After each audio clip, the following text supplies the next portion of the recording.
Assalamualaikum warahmatullahi wabarakatuh. Baik teman-teman, kali ini kita akan membahas tentang tata cara pengelolaan data menggunakan SPSS. Nah, cara pertama, yakni kita harus mempunyai datanya terlebih dahulu. Nah, data tersebut itu dapat dari mana? Dapat dari kuesioner-kuesioner yang telah diisi. Nah, ini teman-teman hasilnya kalau di Excel itu langsung kayak ada data seperti ini ya teman-teman. Belum ada kayak gini. Nah, lanjut. Nah, ini terdapat judulnya Efektivitas Layanan Bimbingan dan Konseling Islam terhadap Kesejahteraan Psikologis Mahasiswa.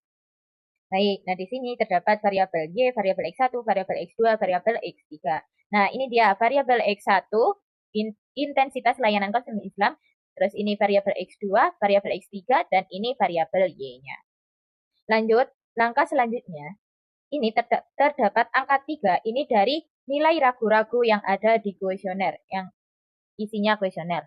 Nah, setelah itu, kita lakukan penjumlahan terhadap variabel X1, yakni sama dengan sum, buka kurung. Nah, variabel X1 titik 1 sampai variabel X1 titik 3. Ini dijumlahkan terlebih dahulu ya teman-teman, agar kita bisa melihat hasil dari variabel X1. Lalu klik enter.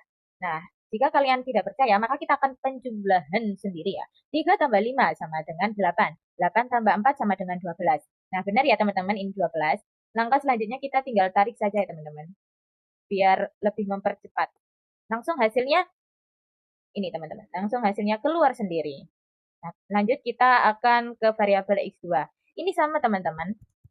Menggunakan rumus sama dengan sum, terus tarik. Nah, tarik, tutup kurung, lalu enter. Nah, hasilnya juga besar. Aduh. Lalu kita tarik ya teman-teman. Hasilnya akan muncul sendiri. Ini juga sama ya teman-teman. Lakukan semuanya.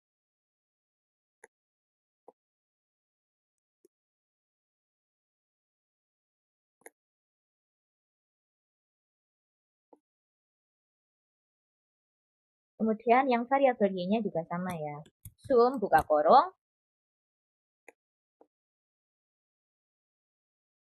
Maaf teman-teman. Sum, buka kurung. Tutup kurung. Hasilnya sama ya, 14 itu. 5 tambah 4 tambah 5 hasilnya 14. Baik, selanjutnya akan kita tarik. Langsung muncul sendiri. Setelah kita mengisi penjumlahan dari variabel-variabel tersebut, kita akan berlanjut ke aplikasi SPSS. Nah, di sini aplikasi SPSS terdapat dua slide. Yang pertama data view, yang kedua variabel view. Nah, di sini kita akan mengisi yang variabel view-nya terlebih dahulu. Yang pertama, ini ya, kita isi dulu kolom name ini. Ini kita ngisinya dari apa? Nah, ini kita ngisinya dari ini, teman-teman. Variabel-variabel yang berwarna tersebut. Seperti variabel X1.1, X1.2, X1.3, X1, terus X2.1, X2, dan seterusnya ya, teman-teman. Kita isi manual, oke? Okay? Caranya X1.1, kemudian tekan enter, akan muncul seperti ini ya teman-teman. Terus sampai Y1. Oke, kita lakukan terlebih dahulu ya teman-teman. Di sini tidak boleh ada spasi ya teman-teman, makanya kita menggunakan titik. X1, kemudian. Jangan lupa ya teman-teman, tadi kan ada 3 ya. Terus jangan lupa dikasih penjumlahannya. X2.1, X2.2, X2. Maaf. X2.2, kemudian enter. X2.3, kemudian enter. X2, enter. X3.1, enter. X3.2, enter. X3.3, enter. X3, kemudian Y1.1, Y1.2, Y1.3, kemudian Y1. Nah, seperti itu ya teman-teman. Ini X1.1, X1.2, X1.3, kemudian seterusnya. Setelah itu kita akan mengganti yang apa teman-teman? Kita akan mengganti yang kolom values. Nah, di sini kita mengisi apa? Kita akan mengisi dari data ini. Kita buka. Yakni data skala Likert-nya ini. Keterangan 5 sangat setuju, 4 setuju, 3 ragu-ragu, 2 tidak setuju, 1 sangat tidak setuju. Nah, kita isi di SPSS. Seperti ini nomor 1. Kemudian labelnya sangat tidak setuju.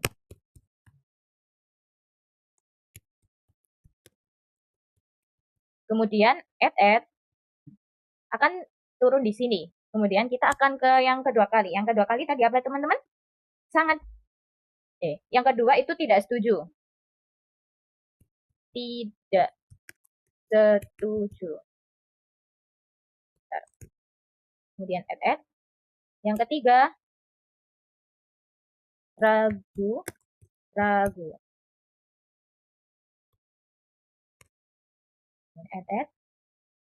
Yang keempat sangat setuju.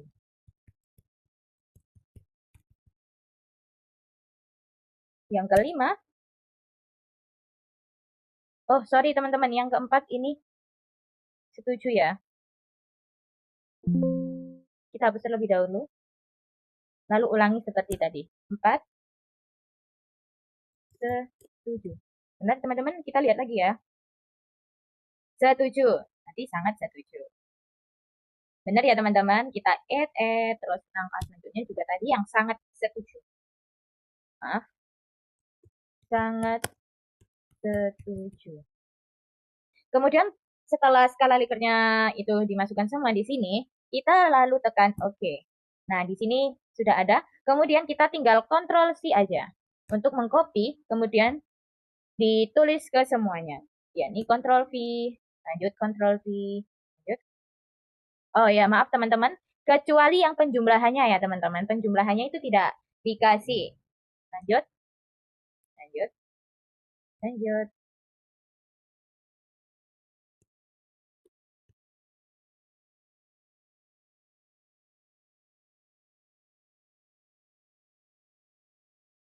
Nah, oke ya teman-teman. Langkah selanjutnya kita akan mengisi yang apa? Yakni yang measure. Kita isi apa teman-teman? Yakni skala, bukan, ordinal. Kita isi yang ordinal, kecuali yang penjumlahannya, yakni seperti ini. Ya, diisi scale. Oke, kita isi semuanya ya, ordinal. Bentar. Ctrl C terlebih dahulu. Kita log dulu, lalu ordinal. Kecuali yang penjumlahannya, yakni scale. Scale. Oke, yang penjumlahannya tadi mana? Scale. Scale. Nah, setelah selesai seperti itu ya teman-teman, kita akan lanjut yang ke selanjutnya, yakni apa teman-teman, ke data view. Nah, data view-nya itu akan berubah seperti ini.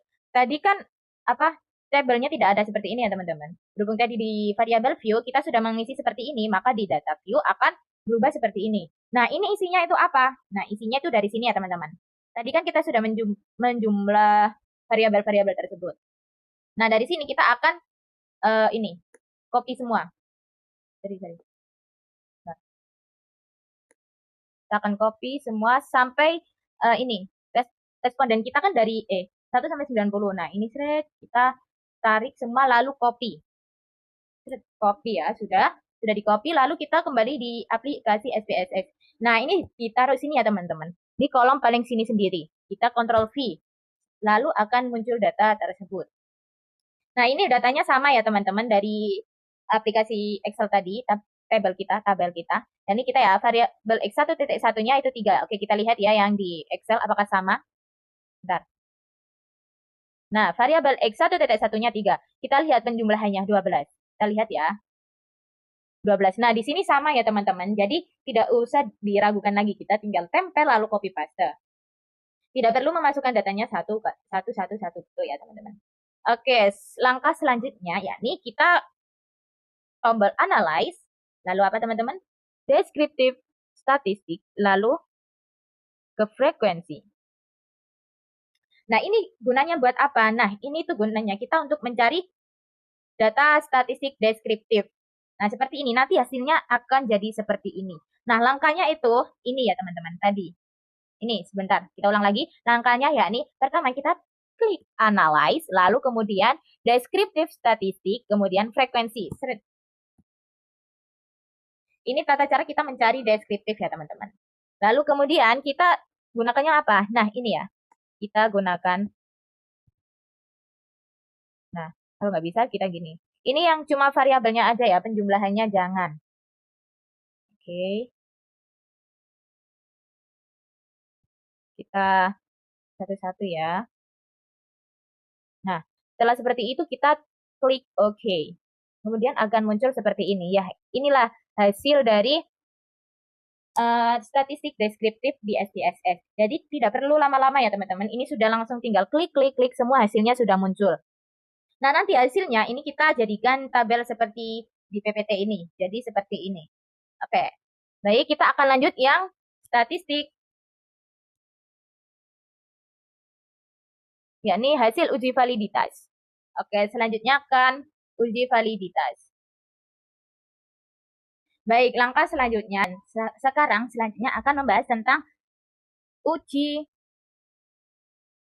validitas. Nah, langkah pertama yakni kita buka tadi SPSS. Oh ya teman-teman, jangan lupa ya untuk di-save terlebih dahulu agar tidak hilang. Nah, ini dia.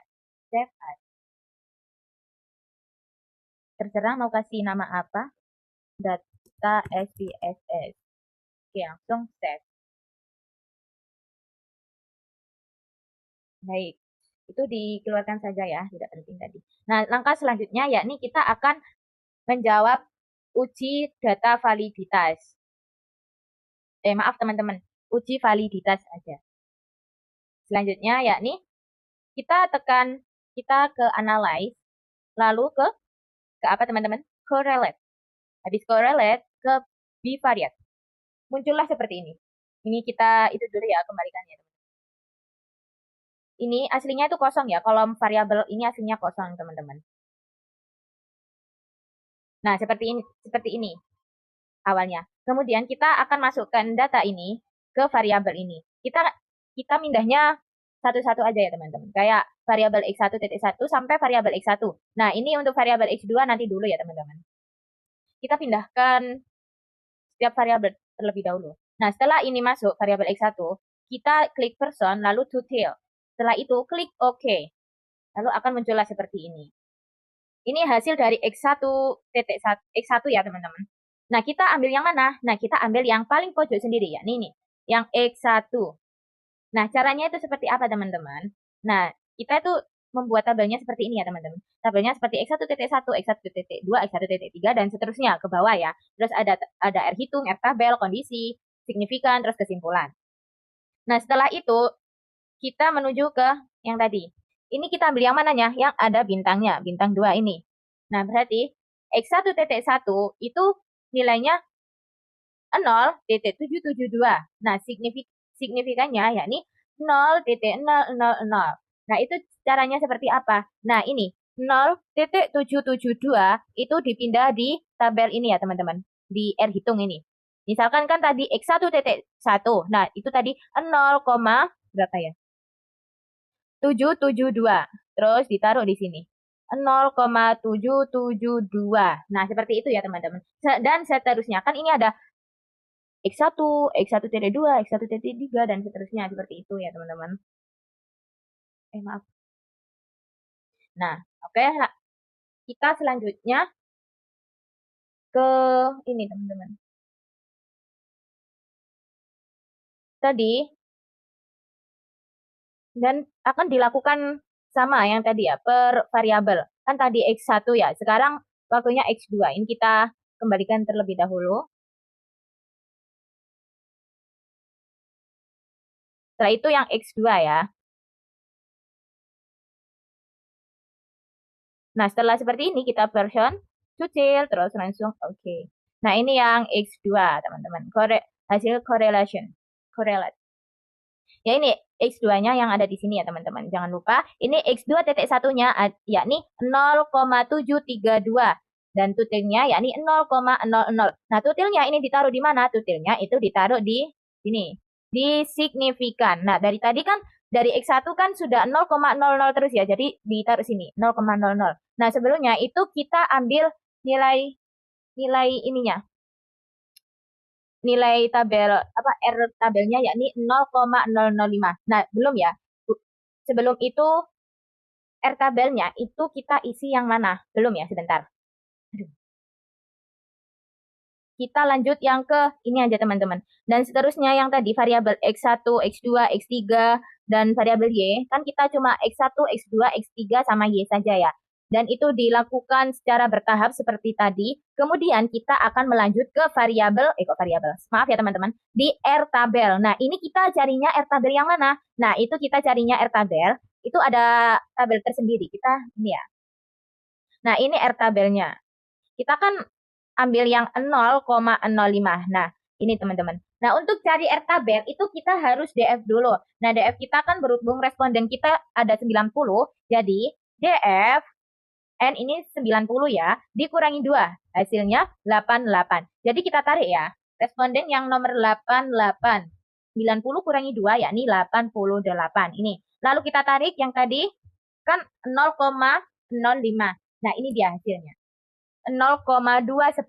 Nanti 0,210 itu ditaruh yang mana teman-teman? Di R tabel ini. Semuanya sama. 0,2 berapa tadi teman-teman? 0,210. Terus langkah selanjutnya, yakni kita lihat kondisinya R hitung sama R tabel itu besaran yang mana? Nah, tadi kan yang X1.1 R hitungnya itu berapa tadi? R1 R hitung. Nah, ini kita yang X2 aja ya. X2.1 itu 0,732. 0,732. Diingat-ingat ya teman-teman. 0,732. Nah, di sini R hitung 0, yang X2 ya. 0,7232. Maaf, salah. 0,732. Nah, R tabelnya tadi berapa teman-teman? Ya, 0,210.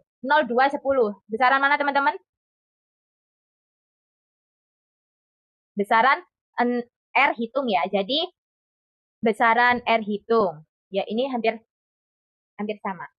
Jadi kita lihat ya signifikannya. Kita lanjut ke yang ke signifikan. Tadi kan signifikannya kan 0 semua ya. Nah, berhubung kita ambil yang 0,05 berarti yang diambil yakni yang lebih besar, yakni 0,05.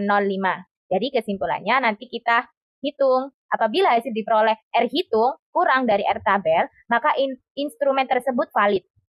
Nah, berhubung kan tadi yang kita hitung itu R hitungnya 0 berapa tadi? Intinya R hitung itu lebih besar daripada R tabel, maka kesimpulannya instrumennya itu yakni valid. Oke, udah paham ya teman-teman?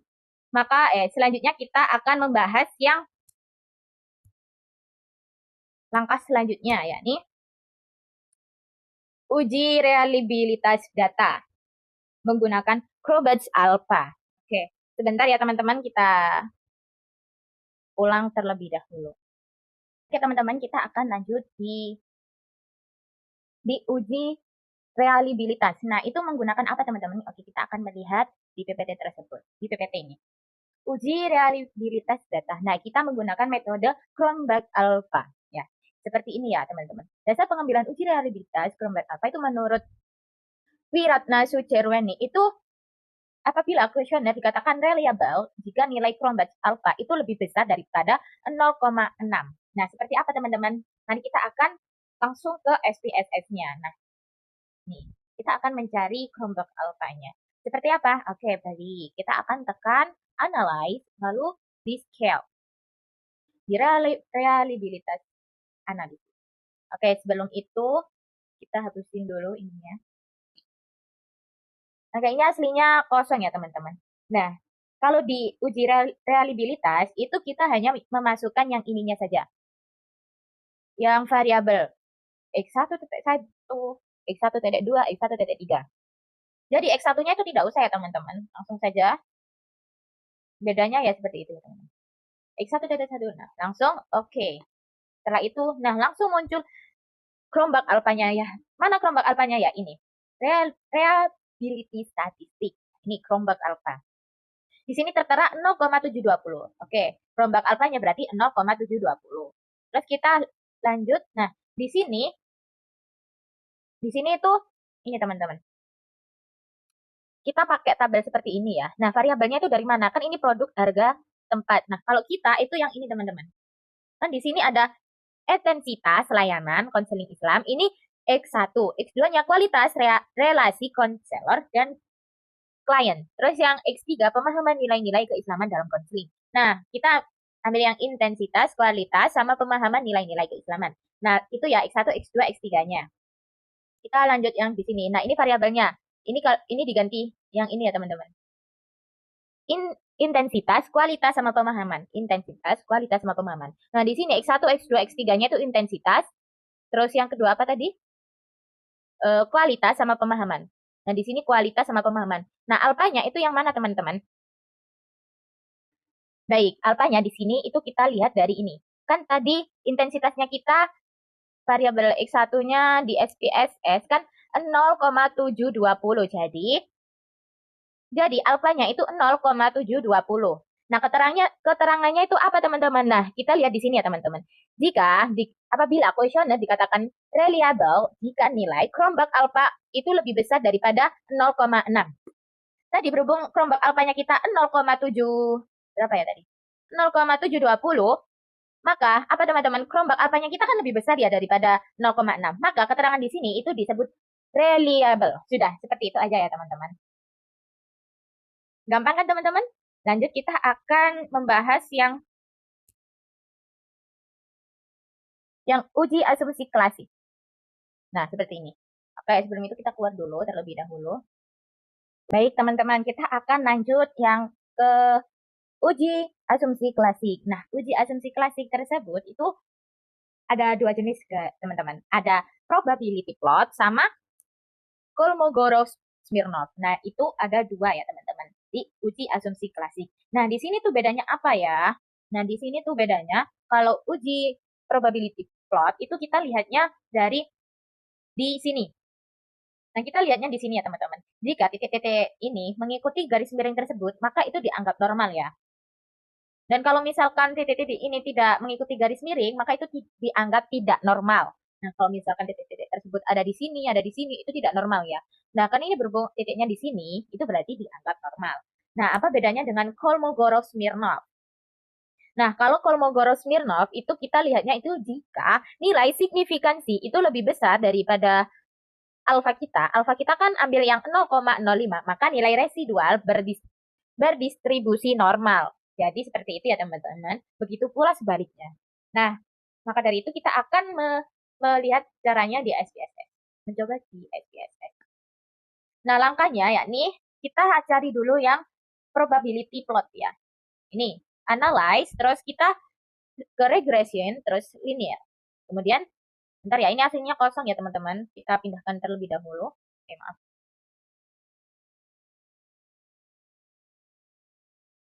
Maaf ya, teman-teman. Nah, aslinya kosong ya. Nah, ini dependennya adalah Y1. Terus, ini blok 1, ini adalah independennya. Independennya itu yang mana? Nah, kita itu memasukkannya cuma yang ini saja ya, teman-teman. Yang hasil penjumlahannya. Semua X1, X2, X3. Setelah selesai, kita ke plot sini. Plot, habis gitu, kita tekan yang normal. Probability plot.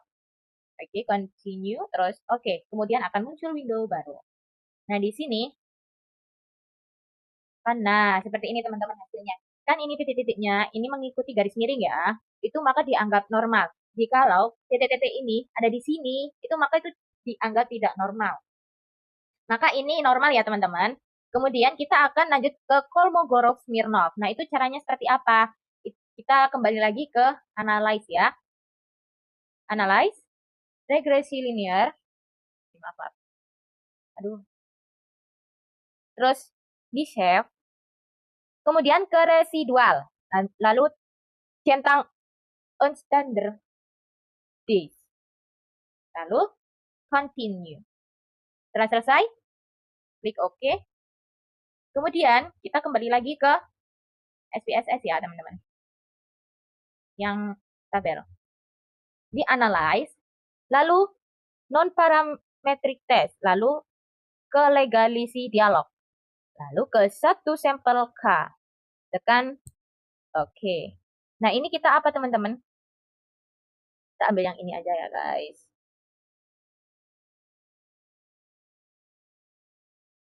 Maaf, teman-teman. Kita nggak ambil yang ini. Kita yang ambil understand. Itu di mana? Itu ada di bawah. Karena kan tadi kita sudah melakukan yang tahap awal tadi, yang sebelum ini, itu muncul understand. Lalu normal. Bentar. Understand, lalu tekan normal, oke. Muncul di ininya seperti ini teman-teman. Dan jadi Kolmogorov-Smirnov-nya itu yang mana teman-teman? Yang as simple significant to tell, yakni titik 048, yang artinya 0,048. Itu yang sampel Kolmogorov-Smirnov. Nah, caranya itu seperti apa kita lihatnya? Di sini ya, di tabel. Kita lihat, jika nilai signifikansi tadi itu lebih banyak dari 0,05, maka distribusi kita normal ya. Nah, di sini kita berapa teman-teman? 0,48. 0,48. Kita lihat di mana tadi? 0,05. Maka yang banyak mana teman-teman? Maka yang banyak adalah ini, nilai signifikan kita. Maka distribusi kita yakni normal. Oke, lanjut ya teman-teman.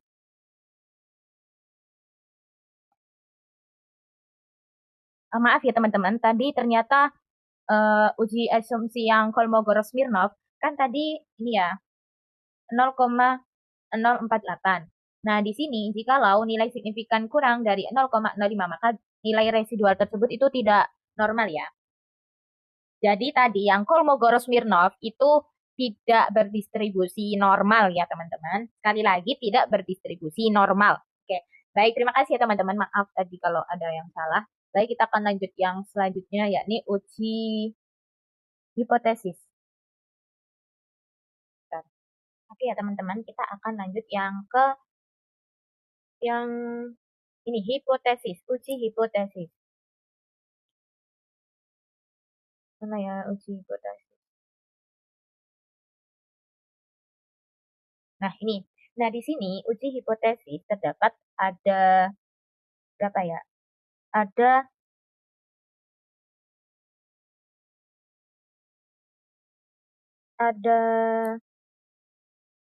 4 teman-teman.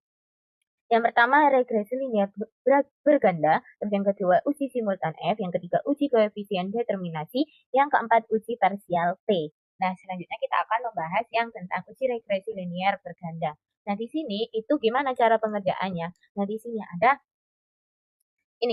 ada analisis regresi linear berganda. Nah, di sini analisis regresi linear berganda digunakan untuk menguji kebenaran hipotesis yang diajukan dalam penelitian. Ini yang modelnya sebagai berikut. Nah, kan kita variabelnya ada 4 ya. Ada 3, maaf, ada 3. Nah, kalau di sini kan ada 4, jadi kita itu Y sama dengan A ditambah B1 X1 ditambah X1, terus B2 X2 ditambah B3 X3. Jadi cuma sampai B3 aja ya teman-teman. Tergantung variabel X-nya kita itu ada berapa. Nah, kita lanjut saja ya langsung ke SPSS. Cara menghitung hipotesis linear berganda. Nah, kita klik analyze, lalu ke regresi linear. Nah, di sini ada dependent, independent. Terus selanjutnya, bentar teman-teman. Selanjutnya, yakni klik OK. Ini dimasukkan dulu ya teman-teman, seperti biasanya. Oke. Langsung muncul seperti ini. Nah, kita cari yang mana? Yakni kita cari yang koefisien. Nah, di sini. Nah, yang diambil itu yang mana? Unstandardized B. Nah, ini konstannya yakni 3,869, X1 0,079, X2 0,672, X3 0,160. Nah, oke, kita lihat di sini. Jadi ini semua itu dari angka-angka ini ya, teman-teman. Ini A dari mana? A-nya itu yang ini ya, teman-teman. Yang konstan. Jadi A-nya itu 3,869 ditambah B1 X1 yakni 0,079 ditambah B2 X2 yakni 0,672 ditambah B3 X3 0,160. Seperti itu ya teman-teman. Jadi seperti itu. Kemudian kita akan membahas tentang hipotesis analisis regresi linear berganda. Kok ini lagi? Maaf. Akan membahas tentang uji simultan F. Nah, ini uji simultan F itu hanya ada 2, yakni ada HO sama H1. Jadi kita menentukan HO atau H1-nya. Nah, di sini uji F itu digunakan untuk mengetahui variabel independennya secara bersama-sama atau itu disimultan berpengaruh secara signifikan terhadap variabel dependennya. Maka ini dilihatnya itu dari mana? Nah, ini dilihatnya dari ANOVA. Nah, ini kita lihatnya yang mana? Bentar ya teman-teman.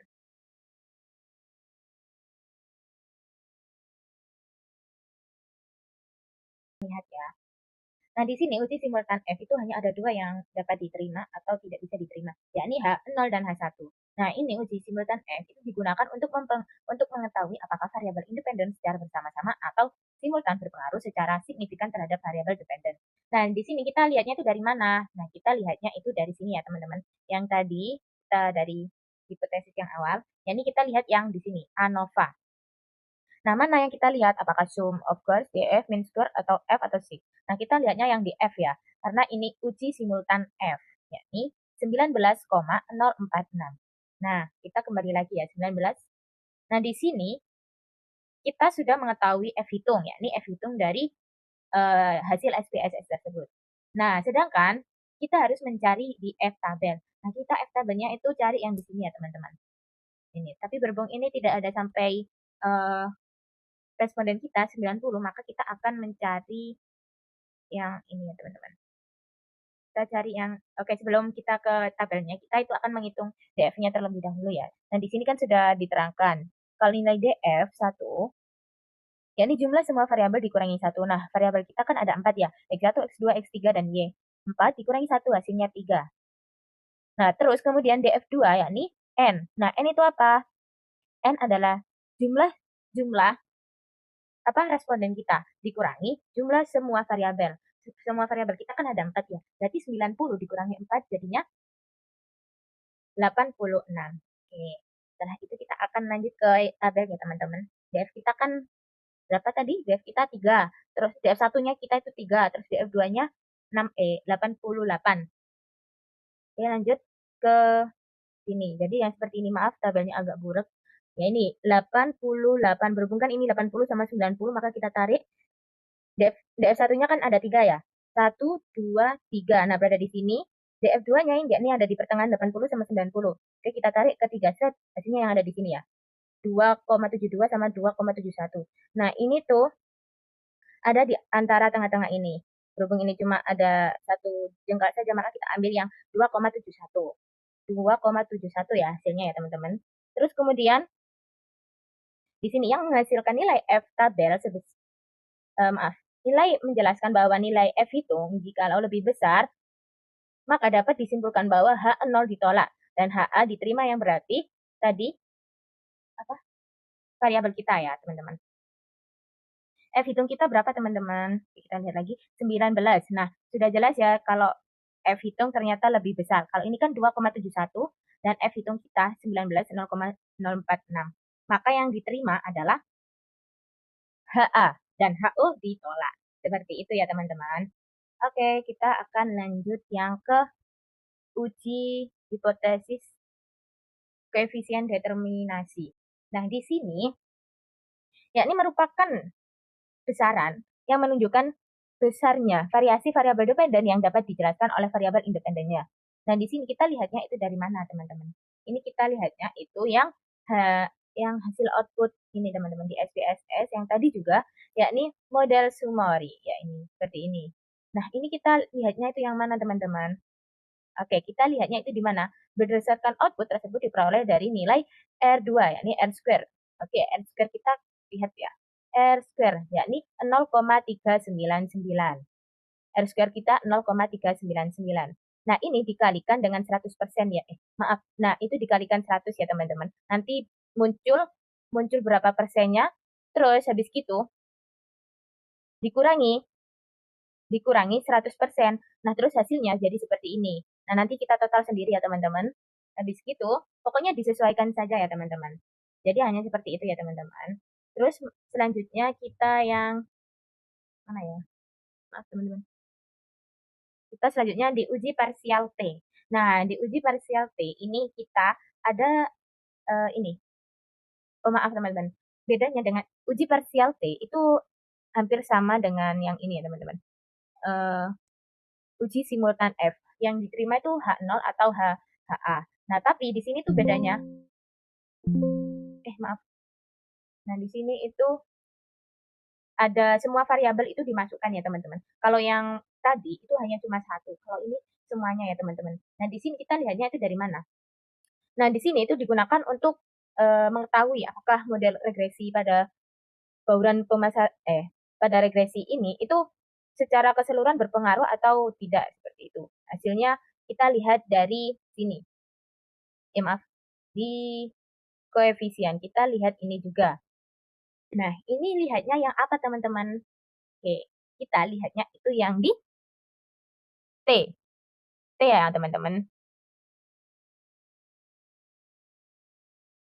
Kan berhubung kita carinya yang uji parsial T, maka kita nyarinya yang di T. Nah, maaf. Nah, seperti ini ya teman-teman. Ini X1, X2, X3. Nah, 0,671, 5,032, 1,0463. Seperti itu ya teman-teman. Lanjut. Nah, sebelum menyimpulkan hipotesis yang diterima, nah kita harus menentukan t-tabelnya terlebih dahulu. Nah, cara signifikansinya itu kita ambil yang 0,05 ya. Dan di sini ada hitungan tentang kebebasan derajat kebebasannya, yakni df-nya sama dengan n dikurangi k. Nah, n-nya itu apa responden kita? K-nya itu yang apa? K ini seluruh jumlah variabel kita. Variabel kita kan ada 4 ya. Jadi seperti itu. Berarti 90 dikurangi 4 hasilnya 86. Dah. Oke, kita akan lihat di R tabel. Tabelnya kita lihat di sini, teman-teman. Ada di Excel R tabel kita. Nah, ini ya teman-teman, kan kita ambil yang 0,05. Nah, di sini. Yang warna putih ini. Oke. Ini kan nomor yang ke-60 ya, teman. 68 ya, teman-teman. Oke, kok 68, maaf teman-teman. 86 kan tadi 90 dikurangi 4 ya. DF-nya jadinya 86. Oke, kita tarik 86. Nah, di sini ya teman-teman, kita warnai. Oh, tidak bisa ya teman-teman. Di sini 1,98861. 1,98861. Lanjut di sini. Jadi R tabel kita itu berapa tadi? Ya Allah, maaf. 1,98861. R tabel kita 1,98861. Kemudian lanjut. Nah, di sini kita dapat gitu ya. Oke. Nah, selanjutnya di penarikan kesimpulan. Nah, bila T hitung kita itu yang ini ya teman-teman, yang di SPSS. Yang T ini 3,027 lebih besar dari T tabel dan taraf signifikannya itu lebih besar dari 0,05, maka HO itu ditolak dan H1 diterima. Dan bila T itu lebih kecil daripada T tabel dan taraf signifikannya itu kurang dari 0,05, maka HO itu diterima dan H1 ditolak. Jadi T tabelnya itu ya seperti tadi. Oh, ini yang tadi ya teman-teman, kita sudah melakukannya. Jadi tinggal ditarik kesimpulan aja ya teman-teman. Lanjut. Nah, seperti ini contohnya. H1, H2, H3, H4. Oke, segitu aja ya teman-teman. Dari aku terima kasih telah menonton tutorial ini. Sekian, kalau ada tutur kata dan ucapan yang kurang mengenakan, mohon dimaafkan ya. Terima kasih telah menonton dan mohon maaf jika kalau belum sempurna ya. Sedikit ilmu yang saya berikan untuk tutorial menggunakan hitungan di SPSS. Seperti itu ya teman-teman. Sekian dari saya. Wassalamualaikum warahmatullahi wabarakatuh.